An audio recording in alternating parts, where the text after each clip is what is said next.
Republican presidential hopeful Herman Cain promises he will clarify today what the next steps are in his campaign after meeting with his wife. Cain's supporter has been hit hard by the accusation that he had a 13-year extramarital affair. CBS News correspondent Jan Crawford is in Atlanta, where Cain is scheduled to make his announcement perhaps as early as later this morning. Jan, good morning to you.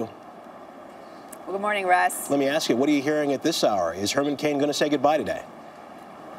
Well, his top donors and some of his most loyal supporters are telling us they don't know yet what he's going to decide, what he'll be announcing later today. But they're afraid that the allegations of the 13-year-old affair, on top of the accusations of sexual harassment, may just be too much, may have dealt a mortal blow to his campaign, and that there will just be no way, they're afraid, that he'll be able to continue. He also has talked about the emotional toll that this has taken on his wife and family. That's all part of the calculus as he makes this decision with the announcement to come here later this afternoon. Let's say Cain decides to stay in the race. What does that do to the overall race in Iowa, which is 1 month from tomorrow, the caucuses?